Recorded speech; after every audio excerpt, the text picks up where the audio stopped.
সাংবাদিক বন্ধুসকল, আজি আমি কোকৰাঝাৰ জিলাৰ এই মাগুৰমাৰী গাঁৱৰ নক্সা নখ ভৱনত নিখিলবা ছাত্ৰ সন্থা, নিখিলবা মহিলা পৰিষদ আৰু BTC 5খন জিলাৰ নিখিলবা ছাত্ৰ সন্থা আৰু নিখিলবা মহিলা পৰিষদৰ সভাপতি সম্পাদকৰ সমন্বিত বিষয়ৰ লগত আজি এক গুৰুত্বপূৰ্ণ সভাত মিলিত হওঁ। আৰু সভাৰ মূল উদ্দেশ্যটো বিশেষভাৱে 29 ছেপ্টেম্বৰত অসমৰ মাননীয় মন্ত্ৰী UG ব্ৰহ্ম ডাঙৰীয়াই ৰাভা হাছঙক ভাৰতীয় সংবিধানৰ 6ষ্ঠ অনুসূচীত অন্তৰ্ভুক্তকৰণৰ ক্ষেত্ৰত তেখেতে যিটো এটা ষ্টেটমেণ্ট আগবঢ়াইছিল যে ৰাভা হাছঙৰ 6th শিডিউল হোৱাৰ ক্ষেত্ৰত বড়োসকলে, বিশেষকৈ গোৱালপাৰাত যিসকল বড়ো আমাৰ ভাইসকল আছে, তেওঁলোকৰ ওপৰত নিৰ্ভৰ কৰিব। এই কথাটোত আমি অকণমান আমাৰ প্ৰতিক্ৰিয়া ব্যক্ত কৰিব বিচাৰিছোঁ দুখ মনেৰে আচলতে, কাৰণ বড়ো আৰু ৰাভাসকল বেলেগ নহয়। আমি সদায় ভাই ভাই বুলিয়ে কৈ আহিছোঁ। বড়ো ৰাভাসকল মংগোলিয়ট গোষ্ঠীৰ মানুহ, ভাষাৰ ফালৰ পৰাও আমি একেটা ফেমিলিৰ মানুহ, টিবেটো বাৰ্মান লেংগুৱেজ ফেমিলিৰ মানুহ। আৰু ইমান এটা বছৰ বছৰ ধৰি যিটো পৰম্পৰাগতভাৱে আমাৰ এটা পাৰস্পৰিক সম্পৰ্ক আমাৰ আছে, গতিকে যিহেতু বড়ো ভাইসকলক আমি BTCত আমাৰ দাদা, বিগ ব্ৰাদাৰ বুলি পেলাই আমি গণ্য কৰোঁ, BTC চুক্তি হ'ল, তাত বড়োসকলৰ লগতে ৰাভাসকলেও তাত সহযোগ আগবঢ়াইছে। কথাটো হ'ল, ঠিক বড়োসকলৰ সৰু ভাই বুলি আমি যদি কওঁ, ৰাভাসকলে ৰাভা হাছঙত 6ষ্ঠ অনুসূচী পোৱাৰ কাৰণে এটা খোজ আগবাঢ়িছে।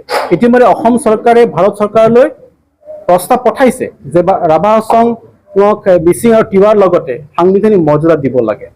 তেনেকুৱা এটা সন্ধিক্ষণত এজন মন্ত্ৰীৰ পৰা এনেকুৱা এটা ভাষ্য পোৱাটো আচলতে আমাৰ কাৰণে দুৰ্ভাগ্যজনক। আমি ক'ব খোজো যে তেখেতে আমাৰ যি আৱেগ তাক তেখেতে অনুভৱ কৰক, বিভিন্ন জাতি জনগোষ্ঠীৰ আৱেগ অনুভৱ কৰক, আৰু তেওঁৰ কথাত অকণমান এটা প্ৰত্যাহ্বানমূলক দৃষ্টিভংগী দেখিবলৈ পাইছোঁ। সেইটো নহয় পেলাই সহযোগিতাপূৰ্ণ এটা তেখেত দৃষ্টিভংগী গ্ৰহণ কৰক, সেইটো আমাৰ তেওঁৰ প্ৰতি আহ্বান, সেইটো আমাৰ থাকিল। আৰু প্ৰমোদ বড়ো ডাঙৰীয়াই সুন্দৰকৈ তেখেতৰ কথাখিনি কৈছে। তেখেতে BTCত শান্তি স্থাপনৰ কথা কৈছে, সকলো জাতি জনগোষ্ঠীৰ উন্নয়নৰ কথা তেওঁ কৈছে। আমি তাক আদৰণি জনাইছোঁ। তেখেতৰ যিখিনি কথা সেইখিনি যদি বাস্তৱ ৰূপত তেখেতে ৰূপায়ণ কৰে, নহ'লে আহি থকা সময়ত আমিও তেখেতৰ প্ৰতি যি সদ্ভাৱ আমাৰ এতিয়া আছে সেইখিনি আঁতৰি যাব। গতিকে তেখেতক আহ্বান জনাইছোঁ। আনফালে দীপেন বড়ো ডাঙৰীয়াই এই ক্ষেত্ৰত দুটামান খুব গুৰুত্বপূৰ্ণ কথা কৈছে। তেখেতে চুক্তিৰ কথাখিনি কৈছে, চুক্তিৰ আধাৰত তেওঁলোকে এই কথাখিনি কোৱা বুলি কৈছে। চুক্তিক আমিও সন্মান কৰোঁ, তেওঁলোকেও যাতে আমাৰ চুক্তিখনক সন্মান কৰে। দ্বিতীয় কথা, তেওঁ ট্ৰাইবেল ইউনিটিৰ কথা কৈছে।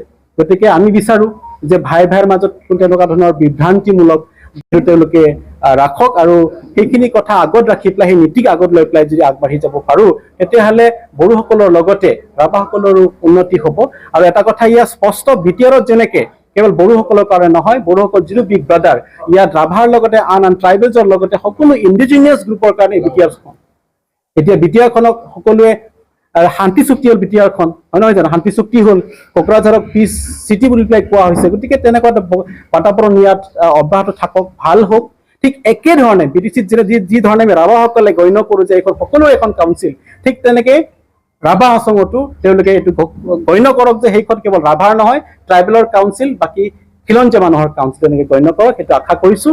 আৰু এটা কথা আমি ক'বই লাগিব, আমি কৈ ভাল পাওঁ যে 1995 চনত স্বাক্ষৰিত চুক্তিখন 2005 চনত সংশোধন হ'ল। সংশোধন হোৱাৰ মূল আধাৰটোৱে আছিল BTC চুক্তি। 3 চনত BTC চুক্তি হ'ল।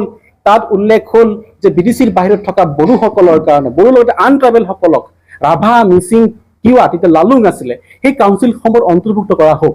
আৰু সেই সূত্ৰে 2005 চনত ৰাভা হাছং চুক্তিৰ সংশোধন হ'ল, অধিক স্বায়ত্ব শাসন দিয়াত লক্ষ্যৰে। আৰু সেই সূত্ৰে আমাৰ আগৰ যি 306খন গাঁও আছিল ৰাভা হাছঙৰ, তাত যোগ হৈ পেলাই 779খন গাঁও হ'ল।